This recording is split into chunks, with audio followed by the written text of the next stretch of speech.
Good morning, everyone. I just came rapidly from the Spanish ministry, so bear with me.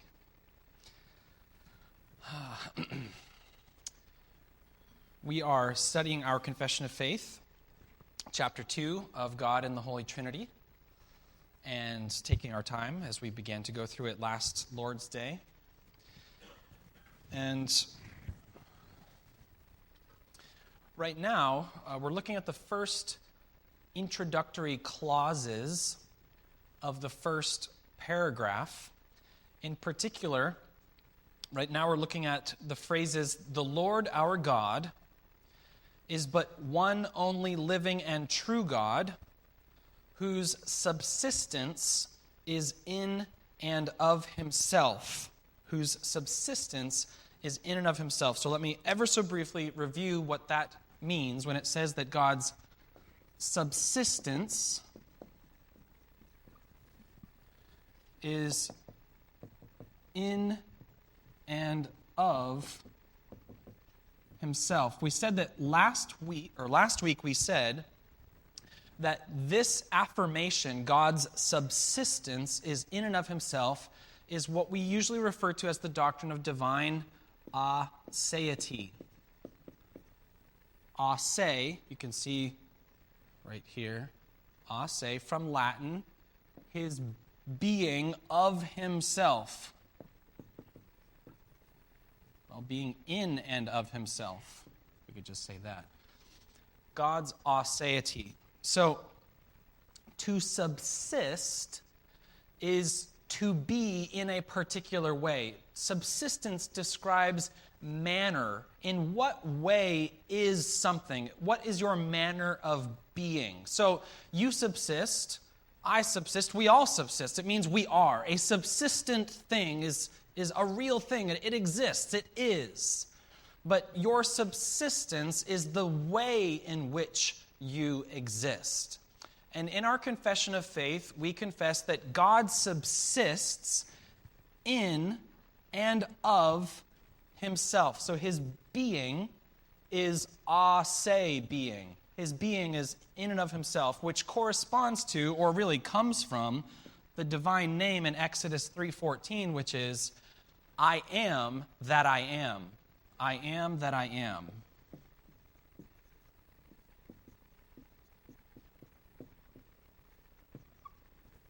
God tells Moses, tell them that I am has sent you. I am that I am.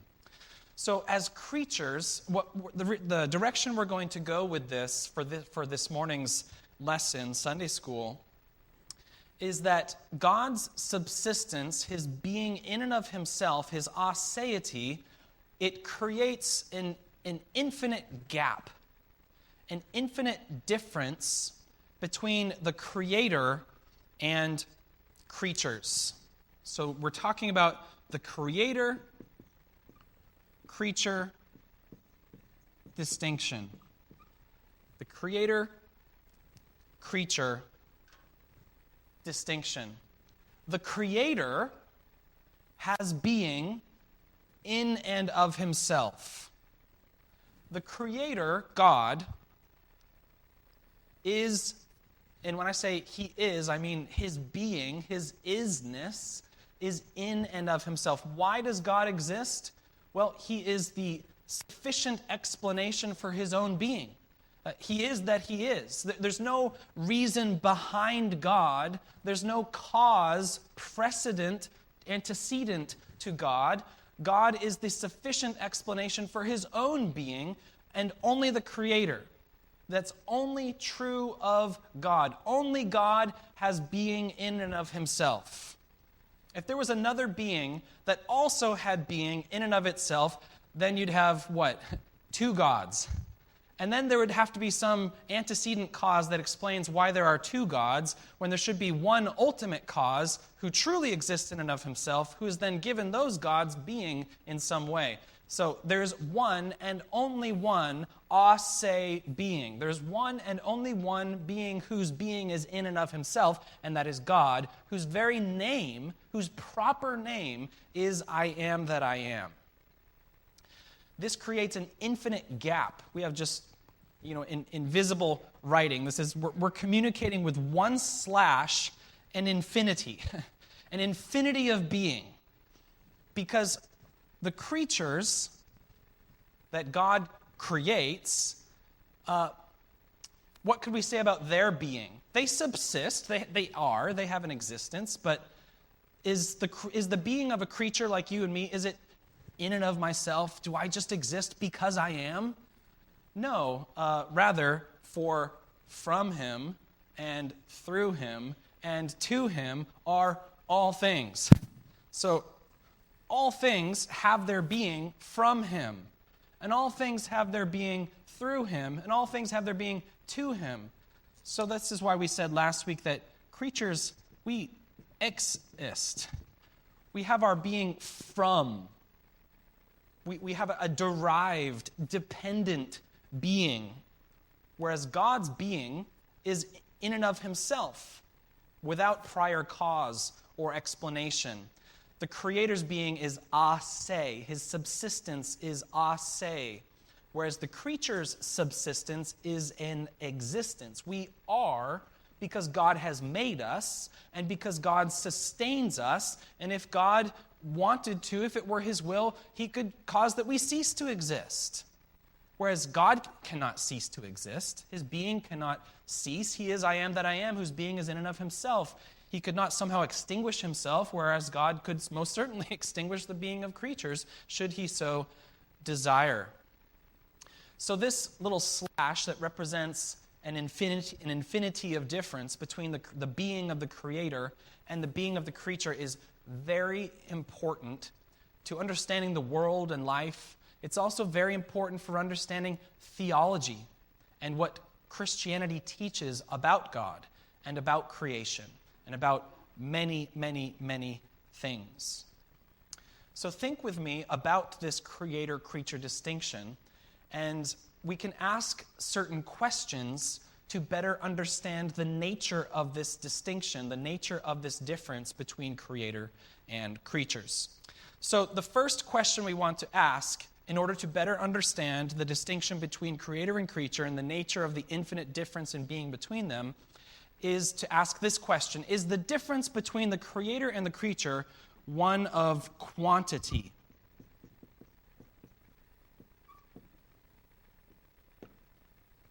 Is the difference between the creator and the creature a difference of quantity?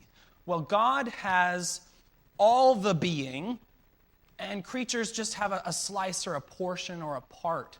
You see how that would be a question of how much quantity. How much? Well, the distinction between the creator and the creature is that God has the most, or all of the being, and creatures, we just have a little bit, and so God is so much greater than us. No, that's not an accurate way of thinking.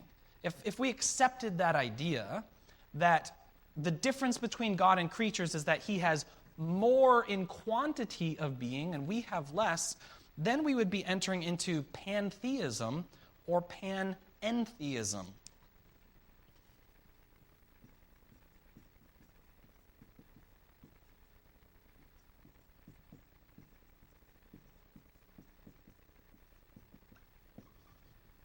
We mentioned pantheism last week from the Disney movie Pocahontas, where pantheism, everything is God.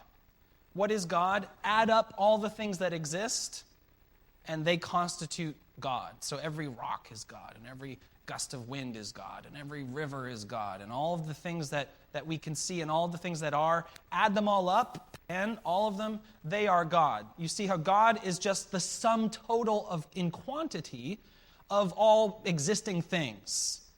If the difference between God and creatures is one of quantity, we essentially accept the pantheistic idea that God is the summation or the sum total of all things that are. Well, panentheism is very similar, except it attributes a sort of consciousness to the sum total of created things. All things are God. God is the metal. God is the wood. God is the you and me. And he's in all these things. They are God. But when you add them all up, they're not just some sort of summary of being that is God, but rather there is a consciousness. And so all things are one God, panentheism. Pantheism, all things sum up to what we call God. Panentheism, all things sum up to God, and there is a God consciousness in all things, sort of guiding the world in some ways. So either way, pantheism or panentheism make the distinction between God and creatures one of quantity. How much? God gets all of it, and we get a portion. To be clear, we are absolutely rejecting that idea. We're saying that is not the nature of the distinction and the difference between the Creator and his creatures. Because if that were true, then God is not a se. God does not have his being in and of himself. God has his being from the totality of all creatures.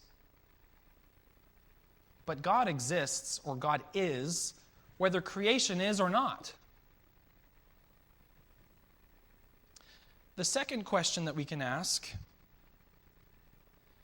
to investigate the distinction between the Creator and the creature is the distinction one of quality?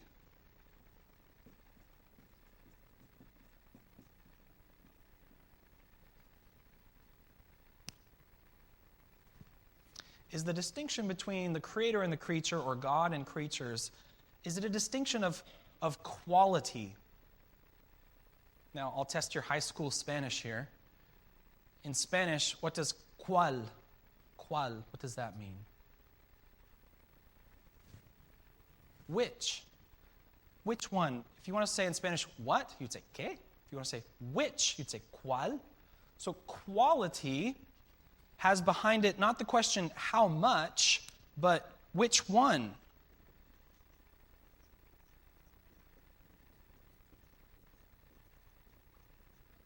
The question of quantity is how much. The question of quality is which one.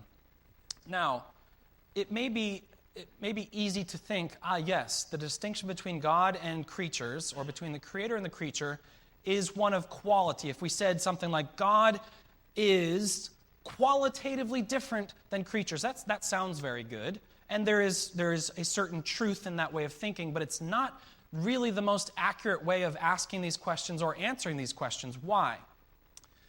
Because a question of quality presupposes two options under the same heading.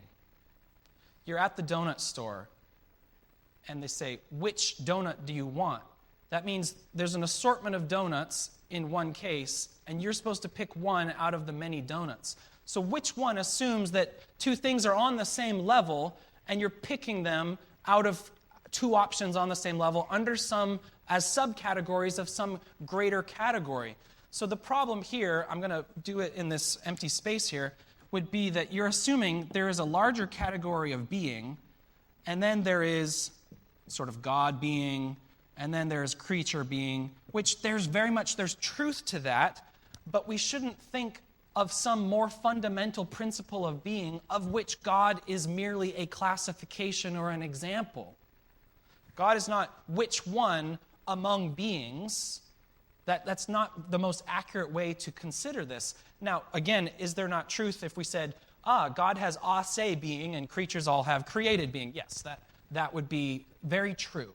But there's a more appropriate way to get at this. So I want us to see that quality, although it's vastly superior to the question of quantity, is not the most appropriate answer, or it's not the most appropriate question, and so therefore it's not the most appropriate answer to discern the nature of the creator-creature distinction. Let me further explain that while you try to wake up.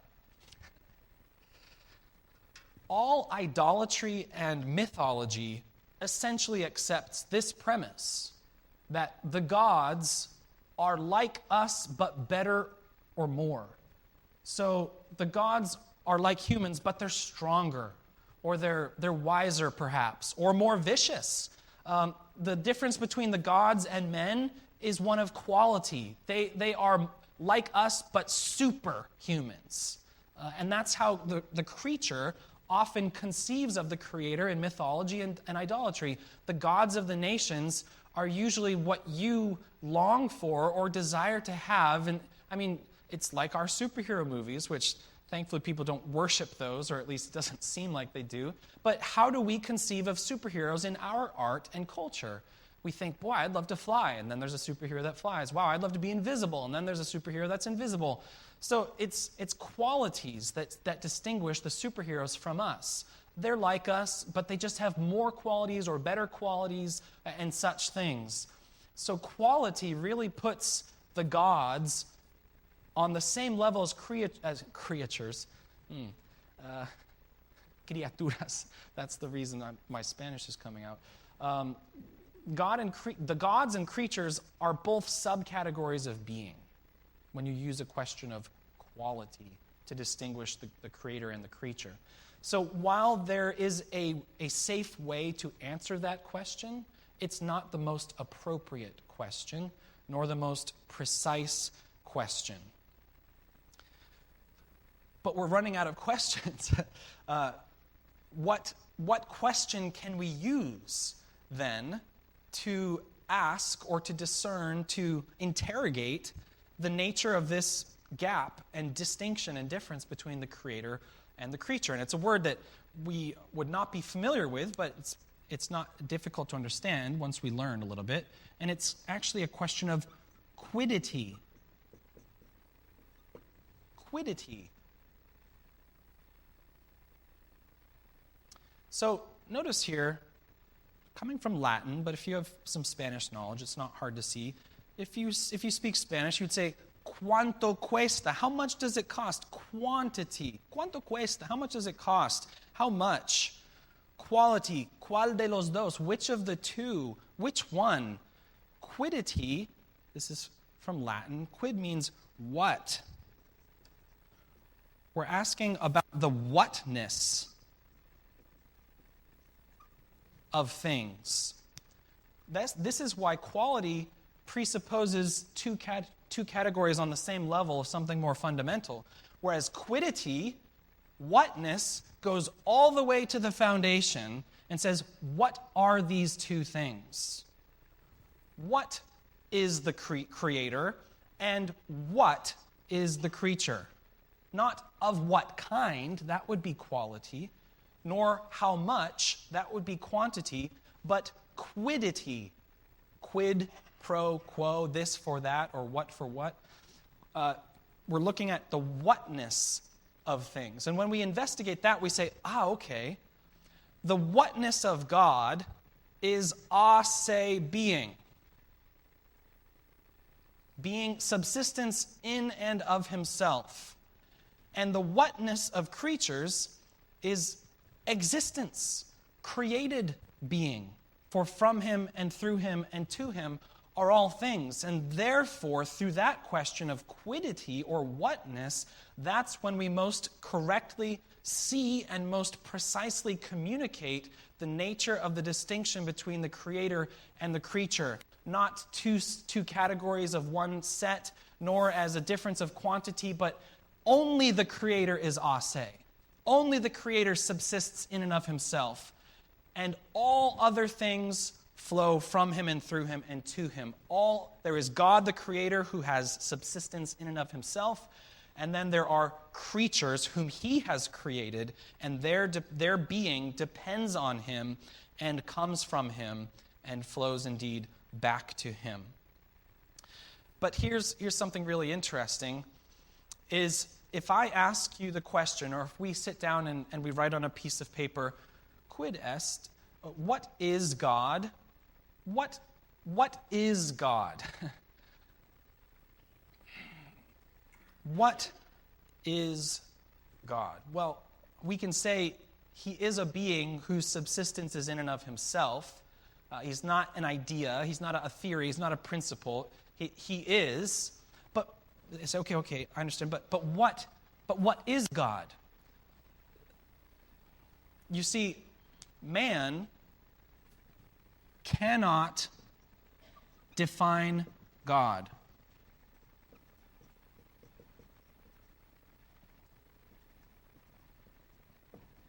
Man cannot define him. There's no definition that contains within it the totality of who and what what God is. But we can describe God.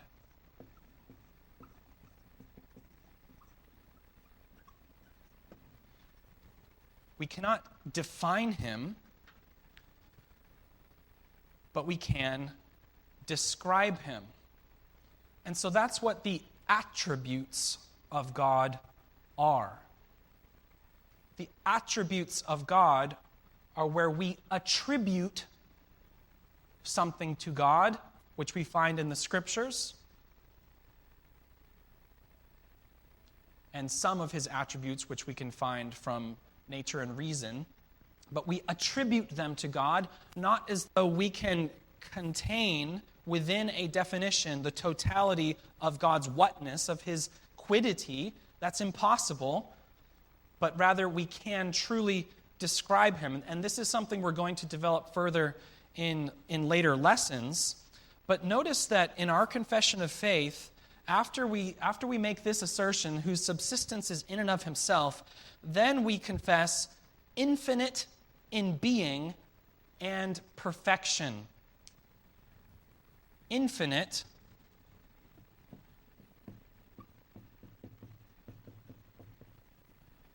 in being and perfection.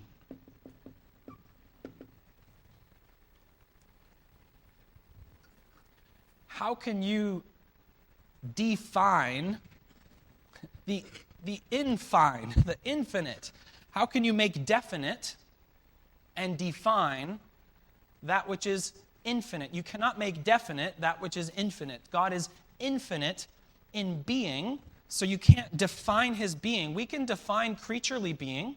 We can say it is created existence that comes from God and depends on God. We can define that. And philosophy and theology do a great deal to define man's being and all created being. But when we try to discern and interrogate or pry into the whatness of God, that's that obscurity. That's where man's mind falls short. And we say, this is the darkness through which no man can see. This is the greatness of God which no man can perceive. This is the infinity of God that no finite creature can possibly wrap his mind around or say, I have mastered it. And so as I believe I mentioned this last week, as we come to chapter 2 of the Confession, it's a very special chapter. We're not mastering God. We're not, by the time we finish chapter 2 of God and the Holy Trinity, no one should say, I know all that there is to know about God now.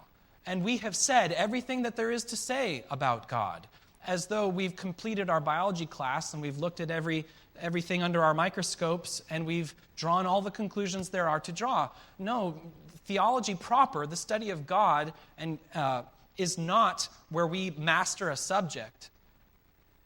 It's really where the subject masters us. And man is led again and again and again to say, God is beyond me, God is above me, and it should induce praise. It should conduce us, lead us to praise and to worship. He is infinite in being. If God's subsistence is in and of himself, that means there's nothing outside of God to limit God. There's nothing to limit his being. What limits our being is that we've been created in a particular way for particular purposes. So our being is finite. But there's nothing outside of God to limit the being of God. Therefore, he has infinite being. And infinite in perfection likewise. What is there to limit the perfection of his being? He has perfect, infinite being. His subsistence being in and of himself, his ase being. There is no impurity, no imperfection, nothing that you could point to in the being of God and say, well, there is something yet more perfect. There is a being yet more perfect than God. No, we confess that he and he alone is infinite, without finitude, without limitation or end, without border or limitation of perfection and being in God. Which is another reason why you can't truly use the question of quality to discern creator and creature. You'd say, well, God has the same qualities as us. He just has them in a better way. No, his perfections are infinite. Ours, well, we don't really have perfections, but our qualities, our positive attributes or virtues cannot compare to God. So man cannot define God. Man can, however, describe God. As we read the Scriptures and we say, okay, God has described himself. God has revealed himself to us. But he himself is ase, infinite in being and perfection.